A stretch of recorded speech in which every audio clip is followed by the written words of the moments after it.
Welcome to this deep dive. You know that feeling, right? Oh, yeah. It's that loop. You know exactly what you want. Maybe it's a job or eating healthier or I don't know, finally working on that passion project. You can almost taste it. Exactly. You see it, you feel it, you even start doing things, but then somehow, just when you're getting close, something shifts. Uh-huh. Procrastination kicks in. Oh, Or self-doubt. right, you hit this wall and boom, you're back at square one. It feels like there's this like invisible thing blocking you, an external hurdle. Always something else. Well, get ready because we're about to flip that idea, this deep dive. It's going to unpack a really surprising truth about why that happens. We're pulling back the curtain today, looking at the insights from The Mountain Is You, Transforming Self-Sabotage into Self-Mastery by Brianna Wiest. It's definitely nonfiction, self-help, personal transformation, that kind of area. But it feels different, more depth maybe. Cuts through the usual noise. And the title itself is just brilliant, isn't it? It gives you the core idea straight away. It really does. The main argument here, the thing we're really digging into, is that the mountain, that huge obstacle you feel, is standing between you and the life you want. Yeah. It's not actually external. It's not the economy or your boss or your past trauma or even not having enough money. The mountain is you. Wow.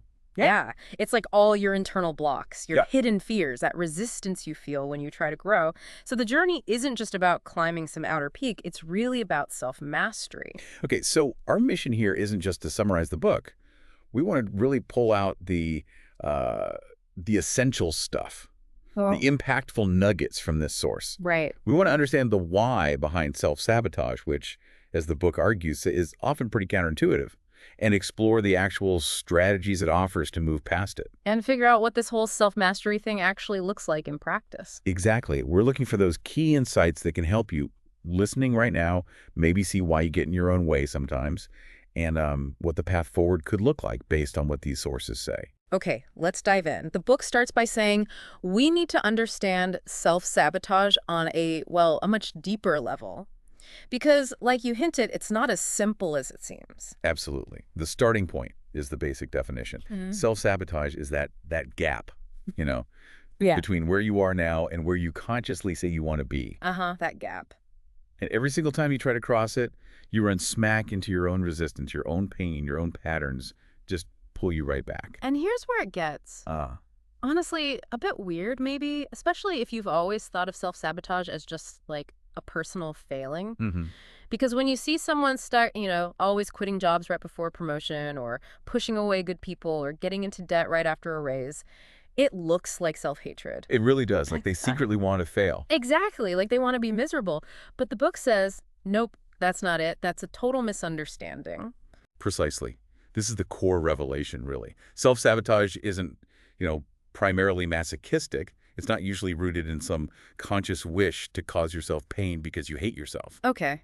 So what is it then? Instead, it comes from having an unconscious need, a hidden desire maybe, or a really deep fear, or some old wound that hasn't healed. And the self-sabotaging behavior, it's actually trying in a really weird, twisted way to meet that need or protect you from that fear. Whoa, hold on. So the thing that looks like it's ruining your life is actually trying to help you, but in a completely messed up way. Exactly. That's a huge concept in the book. Self-sabotage acts like a maladaptive coping mechanism.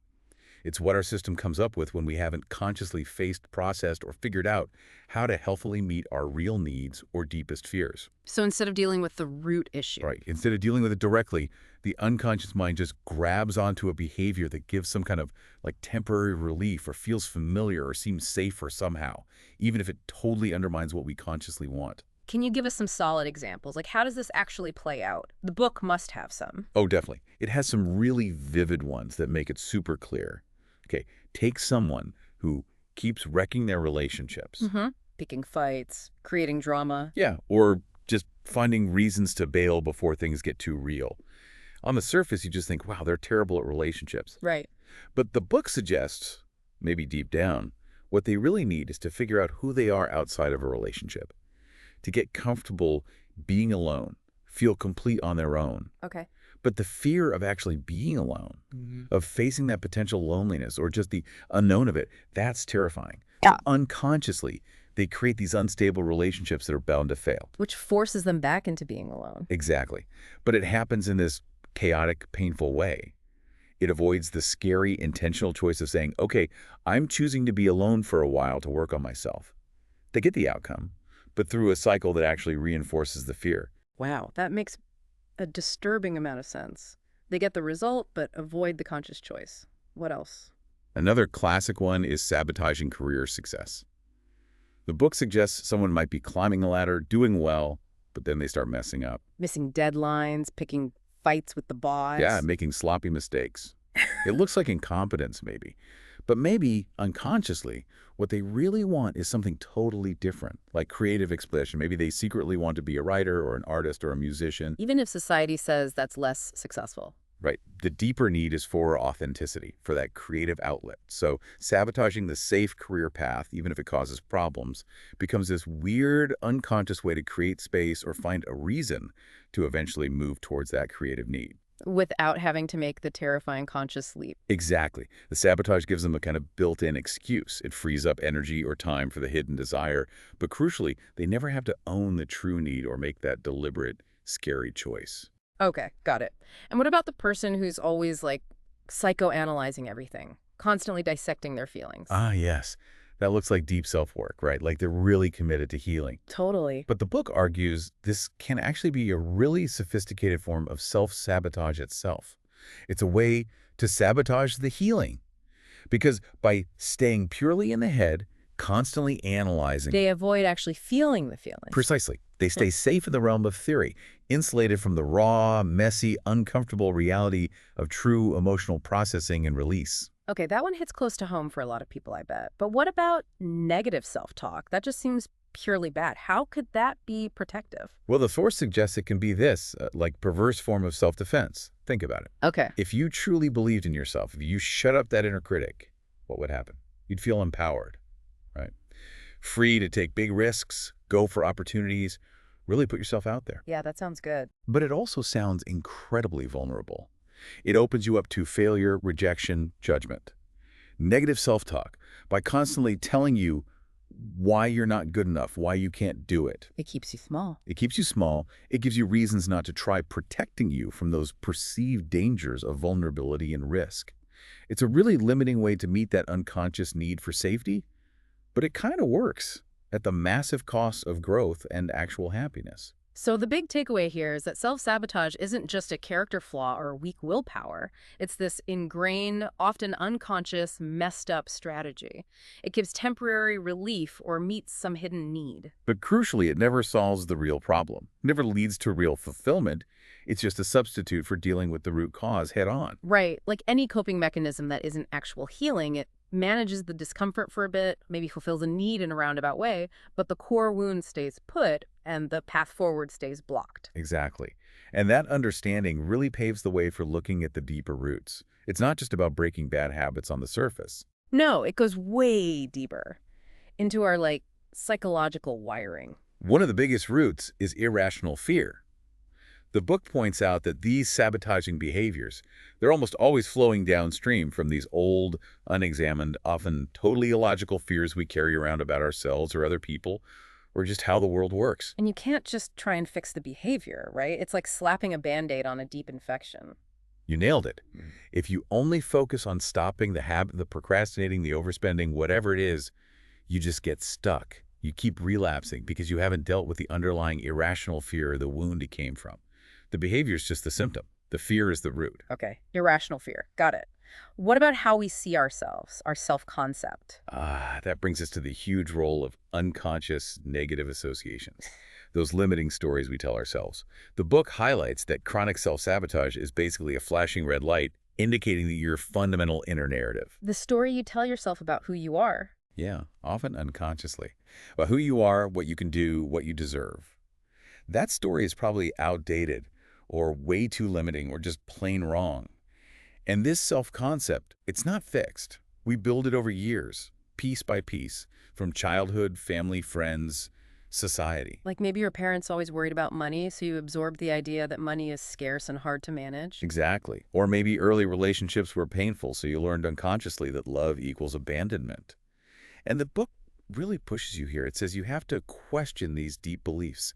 Start noticing them, those automatic assumptions. And when you do, You start seeing how kind of warped or illogical they often are, and how much power they have over your life holding you back. Okay, so we have fear, limiting beliefs. But what about when things actually go right? Why do we sometimes sabotage success itself? Right. This is a fascinating one. The book calls it the unfamiliarity trap, Okay. or what psychologists sometimes call the upper limit problem. Upper lip. Yeah.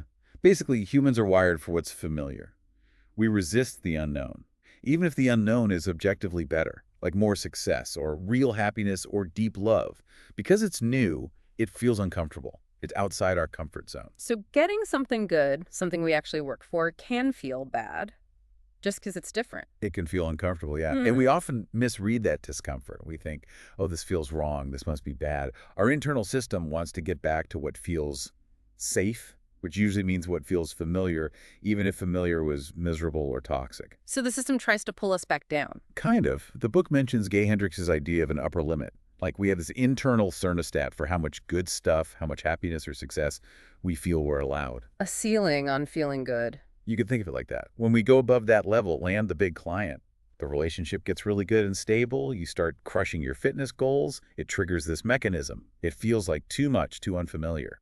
The system sees this positive state as a threat to the old balance. Even if the old balance sucked. Exactly. And it kicks off self-sabotaging behaviors to drag us back down to that old familiar baseline. That is just wild. You work so hard, push through so much, finally get somewhere better, and your own insides fight against it because it's new. It's a powerful loop. And the way through it, according to the book, isn't usually these sudden, massive changes that just freak the system out. It's more about slow, intentional adjustment. It's getting used to the new normal. Yeah, gradually letting your internal baseline shift upwards. Gently, consistently exposing yourself to the unfamiliar good until it starts to feel familiar. Okay, wow. Irrational fears, limiting beliefs, the discomfort of the new, these are deep roots. Now, the book talks about something that keeps us locked in these patterns even when we start seeing them. Denial. Denial. Yeah, that's presented as a huge barrier. It's all the mental tricks we use to avoid facing uncomfortable truths about ourselves and our lives. How does it show up? Mostly as blame. Always looking outside for why things aren't working. Blaming others, blaming circumstances, and also constantly justifying why things have to be the way they are. Rationalizing why you're stuck. So if you find yourself constantly explaining away why you're unhappy or not making progress, that's probably denial. The book suggests that's a pretty strong sign, yeah. And it's quite blunt about it. It says you just have to stop. Stop the denial. Face reality. Stop trying to smooth over your real, maybe painful feelings with positive affirmations that just don't stick. That's a tough take on self-love. Usually it's all about acceptance. Well, the book frames true self-love here as a kind of tougher love. It means refusing to settle for less than what you're capable of. It requires that brutal honesty. Brutal is right. Is there a practical step? Yes, a really concrete one. Write down, in excruciating detail, everything you are genuinely unhappy with. Everything. Don't be vague. Finances. List every debt, every bill, every spending habit you hate. Health. List exactly what you dislike, the habits causing it, the symptoms. Anxiety. List the specific situations, thoughts, feelings. Just state the problem plainly, factually. No judgment, no excuses. Just seeing it black and white. Exactly. That detailed, honest inventory. Yeah. That's the first real step towards change. That sounds incredibly confronting, which makes me wonder what actually motivates people to finally push through all this discomfort and denial. Well, the book suggests it's often not, because changing suddenly becomes easy or appealing. It rarely is at first. Change often happens when not changing, when staying stuck finally becomes more uncomfortable than the effort required to change. So the pain of staying put finally outweighs the fear of moving. Pretty much. Oh. You're not necessarily at some dramatic rock bottom, but you're caught between that rock and a really hard climb, and staying on the rock just hurts too much anymore. The book mentions using a really intense emotion here. Yes, channeling rage, but not like outward anger at others. It's an internal thing, a fierce, focused inner determination, that feeling that crystallizes into, no, I will not go on like this. Wow. Tapping into that deep dissatisfaction can be incredibly powerful. It creates this tunnel vision, using that emotional energy as pure fuel for change. Using rage for growth. Yeah. That's unexpected. But this kind of change isn't free, is it? The book talks about the costs. It's very realistic about that. Letting go of the old self, the sabotaging patterns, the identity you built around them, it might mean giving things up. Like what? Your comfort zone, obviously. Maybe a sense of direction, even if it was limiting. Sometimes even relationships or friendships that were based on the old you. Yeah. You might find some people don't like or understand the person you're becoming. That sounds genuinely scary, losing connections. It does. But the book reframes it beautifully. It's not just loss. It's shedding things that were built for someone you aren't anymore. And it offers this really hopeful idea. The people who are truly meant for you, the connections that align with who you're becoming, they'll meet you on the other side. So instead of just being liked for playing a role, You get the chance to be truly loved for who you really are. Instead of being understood based on the past, you get to be truly seen. What you lose is just what wasn't meant for your future self anyway. Okay, that's a powerful way to look at it. Mm. So moving on, let's talk about self-sabotage in action. We get the roots now, but how does it actually show up day to day, maybe in ways we don't even notice? Right. The book keeps coming back to that core idea. We're usually trying to protect ourselves or manage some discomfort, not intentionally punish ourselves. It happens when our conscious desires, like wanting success or love, clash with those unconscious fears or needs that want something else, like safety or familiarity. And the book makes a really strong point about those problems that just keep coming back no matter what. Yes, it offers this really challenging idea. If you have something that just persists, a relationship pattern, a career block, money struggles, health issues, tied to your choices, especially when the solution seems obvious, but you just can't stick to it. The book says you don't just have big problems, you have big attachments. Attachments to the problem itself. That sounds completely backward. Why would anyone be attached to pain? Because, the book argues, psychologically, we're wired to be self-serving, even unconsciously. Sure. If you're holding on to something, consciously or not, there's a reason, however twisted, you want it there. What kind of reason? Maybe it meets a hidden need for familiarity. Maybe it feels safer than the unknown alternative. Maybe it protects you from facing something even scarier. It's the devil you know. So the problem is just a symptom. It's the unconscious mind's weird way of meeting a need or avoiding a bigger fear. The book gives examples, right? Definitely. Like, really successful people might hit a ceiling and then subtly sabotage things because deep down, they're attached to not being scrutinized or disliked. Their drive conflicts with a hidden desire to be liked by everyone. Or think about choosing the wrong partners over and over. People who are unavailable or treat you badly. It's often not random. It can be an unconscious attachment to recreating old childhood dynamics, maybe where love felt like inconsistency or abandonment. The unconscious tries to repeat the familiar, even if it's toxic, because that's the love it recognizes. Wow. Seeking out pain because it feels like home? That's heavy. The book also mentions things like making yourself less attractive to feel safer, or playing small so people don't notice you, or using procrastination like a security blanket. Exactly. All behaviors feeding some unknown need or avoiding some perceived threat. And then the book gets specific about common ways this shows up. Let's talk about judging others. How is that self-sabotage? Yeah. This is super insightful. When we constantly judge or criticize other people, especially for things we secretly want or envy, their success, their money, their confidence, we're actually building internal rules or barriers for ourselves. Oh, so. If you're always calling successful people greedy or ruthless or just lucky, you're creating this subconscious link in your own mind between success and being, well, a bad person. So when you try to go after your own success, Your subconscious throws up a red flag. It activates those negative links. Achieving what you judge in others would mean breaking your own internal rules or becoming someone you've decided is bad. So you resist, you sabotage your own efforts. because you don't want to become the thing you criticize. Exactly. The book says a key way out is to practice non-judgment or non-assumption. Pause before labeling. Remind yourself you don't know the whole story. And it says being compassionate towards others helps you. Yes. By consciously practicing compassion, acknowledging effort, even celebrating others' wins, especially when it makes you feel insecure, you start dismantling those negative associations in your own head. It breaks down the internal barriers, making you more open to receiving that good stuff yourself without the automatic sabotage. And you become kinder to your own efforts, too. Okay, another big one the book mentions is pride. How does pride trip us up? Pride is presented as a huge obstacle because it makes us base decisions on how we imagine others see us. instead of reality or our own best interests. Like fear of looking stupid. Exactly. Fear of looking foolish, admitting you were wrong, appearing weak. It leads to terrible choices. Staying in a bad relationship because you're ashamed it failed. Refusing to change a failing business plan because admitting the first idea wasn't perfect feels bad. Not asking for help when you're drowning. All driven by pride. And the book makes a really important point about failure here, doesn't it? It does. Crucially, not all failure is the same. There's a massive difference between failing because you tried something bold, took a risk, put yourself out there. That kind of failure teaches you things. It moves you forward. Okay. And then there's failing due to negligence or laziness or avoidance and this is key because pride stops you from adapting or asking for help. That pride-driven failure, the fear of appearing to fail, is maybe the worst kind of sabotage because it guarantees you learn nothing and stay stuck. Okay, what about being busy? So many people wear that like a badge of honor. How is that sabotage? The book is pretty direct here. For a lot of people, constant busyness is just a clever way to run from themselves. Really? And not just productive. Often not. It's frequently just poor time management mixed with a powerful need for distraction. Being always busy can kind of phase you out of your own life. It gives a false sense of importance while stopping you from sitting with difficult feelings or reflecting or facing the real issues. Or it's an excuse, right, to avoid hard conversations or setting boundaries or doing what actually matters. Exactly. It feels like protection.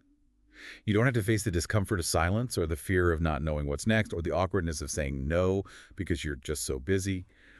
The way out is figuring out what the busyness is protecting you from.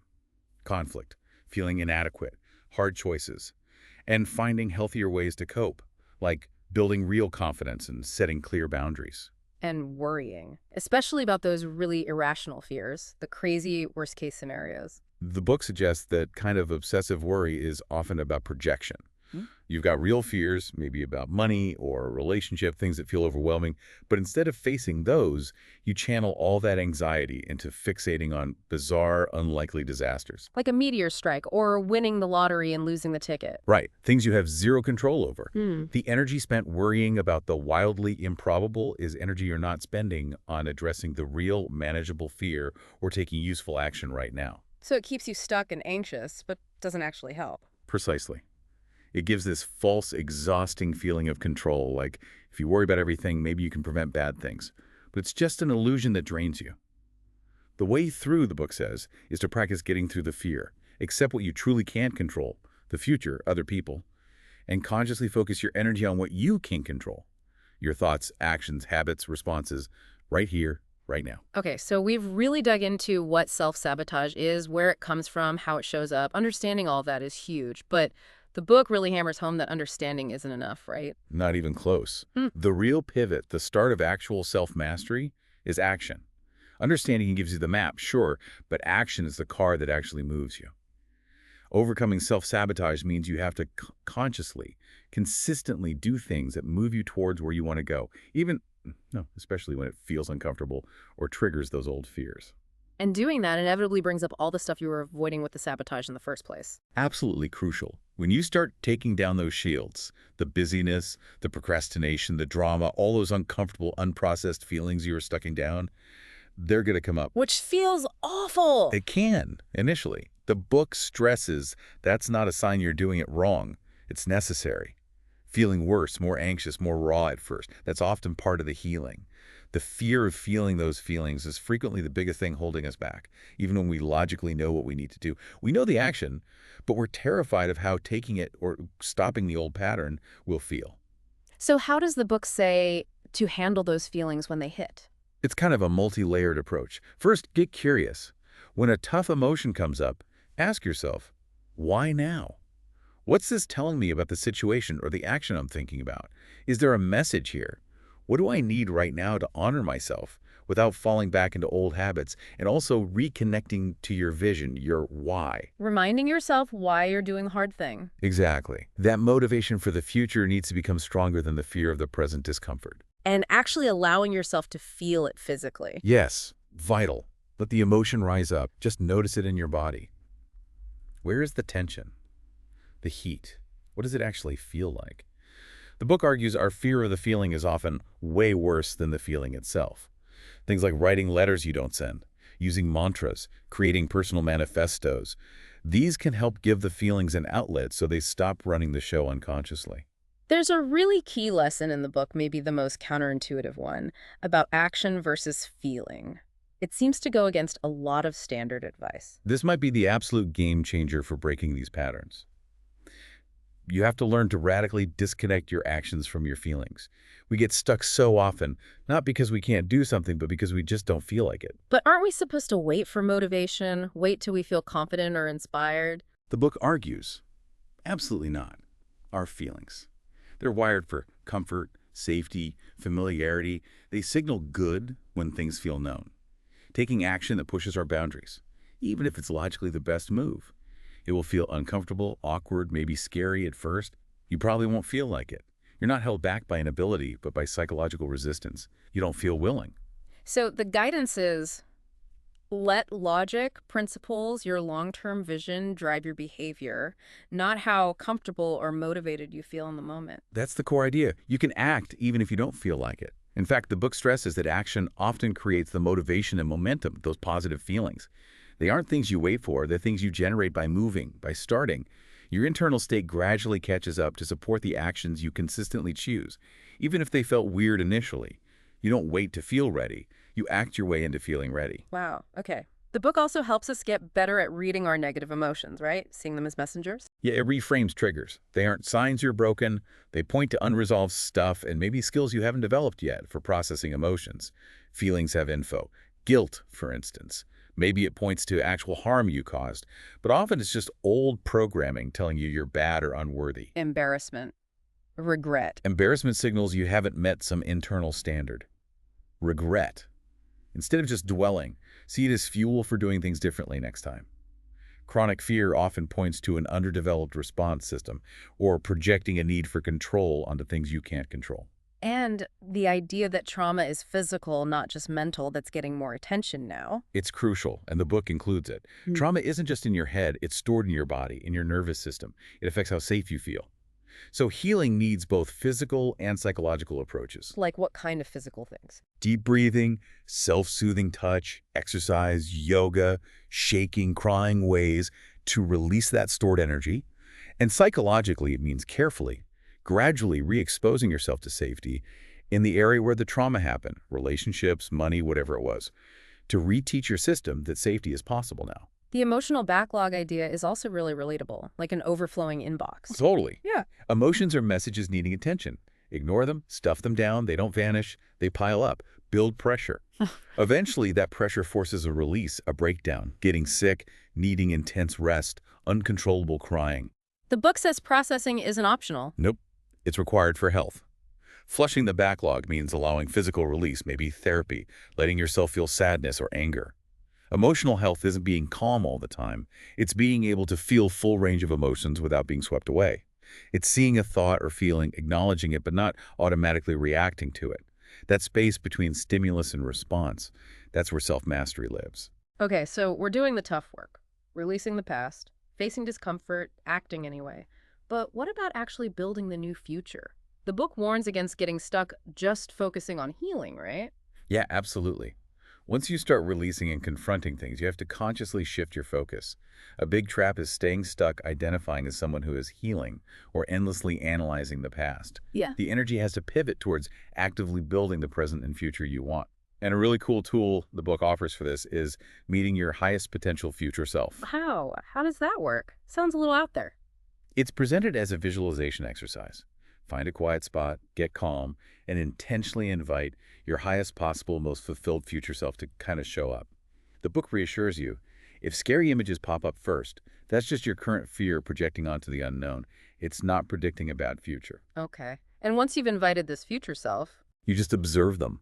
Really notice the details. What do they look like? How do they move, behave? What's their daily life like? What energy do they give off? These details are clues, keys to becoming that person. You can also ask them for advice. The book says the guidance you get will feel positive, uplifting, affirming.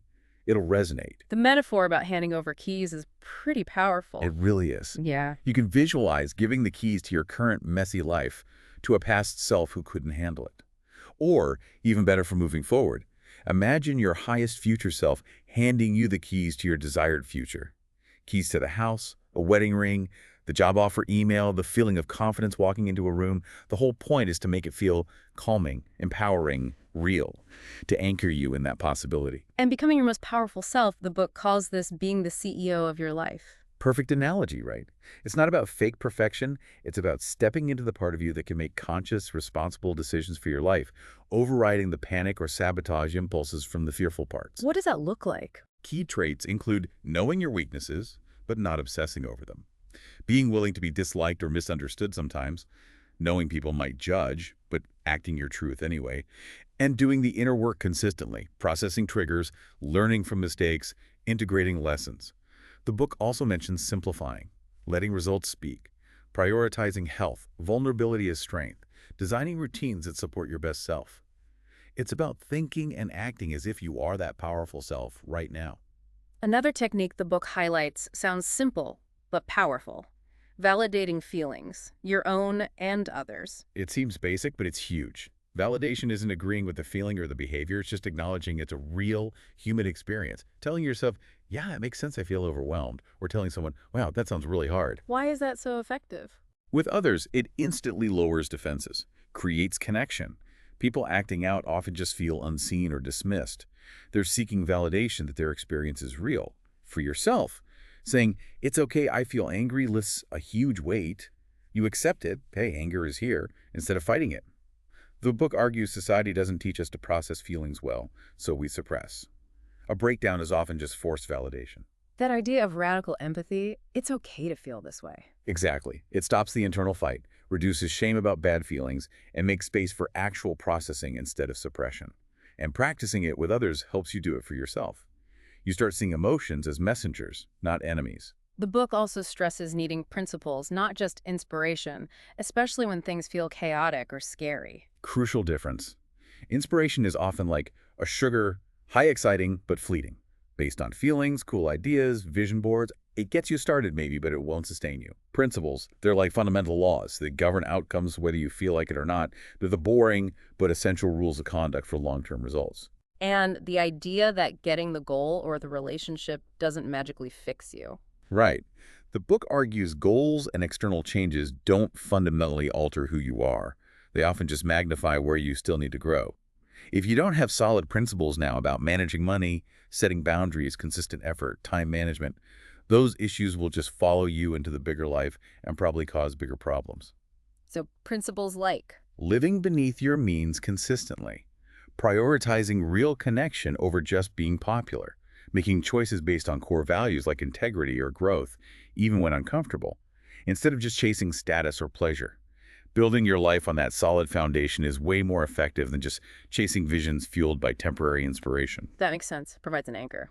Okay, finally, the book title's Finding Your Purpose. It suggests the whole follow your passion thing can cause angst because people often don't know who they are yet. Exactly. It reframes purpose. It's not always some grand career title or single calling. Your purpose today might just be to be kind. Your purpose for the next few years might be mastering a job. The most important ongoing work, the book says, is working on yourself, becoming the happiest, kindest, most actualized version of you. The path often isn't clear. If it seems perfectly clear, maybe you're just following someone else's map. So how does the book define purpose in a more useful way? It's framed as where your natural skills, your genuine interests, what holds your attention without effort, and what the world needs or values intersect. Your unique mix of experiences, traits, inclinations. That's your blueprint. It's not about being the best, but about what calls to you, what feels natural, what engages you emotionally.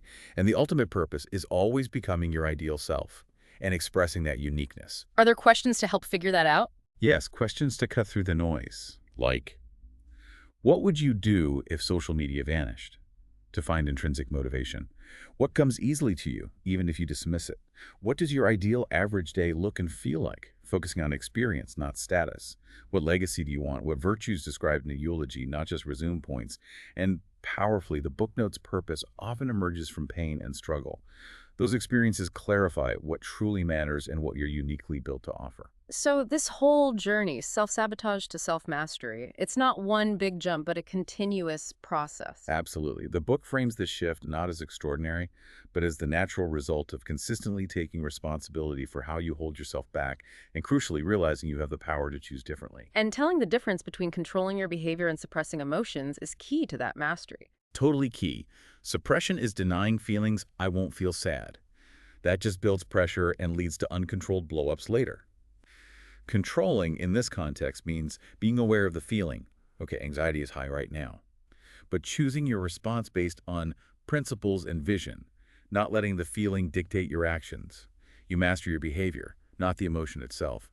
Like mindfulness, noticing thoughts without being carried away by them. So mental strength isn't about not feeling bad things. Not at all. It's about moving through them and still functioning effectively. And inner peace. The book presents that as the real prize, the true happiness. Not the conditional happiness tied to external achievements, which fades as we adapt. Inner peace is that state between the highs and lows, being deeply okay with where you are, whatever's happening outside. That reminds me of that Camus quote. In the midst of winter, I found there was, within me, an invincible summer. Inner peace is finding that calm, present center within you. Like the lake metaphor, thoughts are stones making ripples, but the lake's natural state is stillness. You find peace by stopping the constant resistance and reaction. But it's not passive. No, it's active. It's making uncomfortable choices that align with peace, staying present with discomfort without lashing out, choosing your response. Resistance is what kills peace. And letting go of worry seems essential for this. Definitely. Seeing worry as that flawed coping mechanism, that false safety blanket, it drains energy on things that probably won't happen, stopping you from being present. Peace requires finding a healthier way to feel safe through agency, presence, not anxious what-ifs. And remembering feelings aren't always facts. Crucial discernment, especially now. Your gut feeling in a real situation, often wise. But a random fear about the future? Probably not a prediction. The book stresses using critical thinking. A lot of anxiety comes from not distinguishing signals from noise. Mental strength isn't fixed, it's built through challenge. It involves planning, asking for help, being responsive, not reactive, learning from the past but focusing on now, then letting the past go. And finally, joy. It's about allowing happiness, not chasing it. Exactly. Happiness isn't something you catch. It's what's left when you stop resisting unhappiness and discomfort. You allow it by being present, anxiety future, depression past. By savoring small, ordinary joys, coffee, sunrise, a book. Those micro moments are happiness. By nurturing good relationships, quality over quantity, loneliness is a health risk. By watching where your energy goes, mindset shapes reality. By scheduling time for nothing, embracing quiet, and scheduling time to play, connecting with simple, spontaneous joy. Which brings us right back to the title, The Point of the Mountain. The point, the book concludes, isn't just getting to the top. Mastery is realizing the discomfort was the path. The fear, the challenges, that was the climb. The mountain was never out there. It was always you. And who you become by climbing that inner mountain, transforming resistance into awareness. That's the real lasting win. That inner shift changes everything outside too. So the climb wasn't just about the destination. It was about the self-mastery you gained along the way. Precisely. The person who finishes isn't the same one who started. Okay, wow. That was a really rich deep dive into The Mountain Is You. Let's grin and boil down the key takeaways. Sounds good. First, self-sabotage isn't self-hatred. It's usually a messed up coping mechanism trying to meet a hidden need or avoid a deeper fear. Its roots, unexamined fears, limiting stories we tell ourselves, and just the weird discomfort of anything new, even good things. Right, and moving past it. It demands brutal honesty to break denial, embracing uncomfortable feelings as messengers, and this is huge learning to take action based on your vision, regardless of how you feel moment to moment. Yeah, action first, feelings follow. The path involves healing old stuff, building your life on solid principles, not just inspiration, finding your unique purpose, and realizing strength and peace come from validating feelings, navigating discomfort with presence, and choosing your behavior. And ultimately, the mountain in your way. It's inside you. Climbing it is the process of self-mastery. We absolutely encourage you, if this resonated, to check out the book itself, The Mountain Is You. Transforming Self-Sabotage into Self-Mastery by Brianna Wiest. Go deeper into these ideas and the practical steps. That's worth a read. So as you sit with all this idea that maybe the biggest thing holding you back is you. Here's a thought. What's one tiny, maybe uncomfortable step you could take today? Something that feels aligned with where you want to go, even if the old patterns scream no. What's one step up that inner mountain you could take right now? Thank you for joining us for this deep dive. Keep learning, keep exploring, and keep climbing.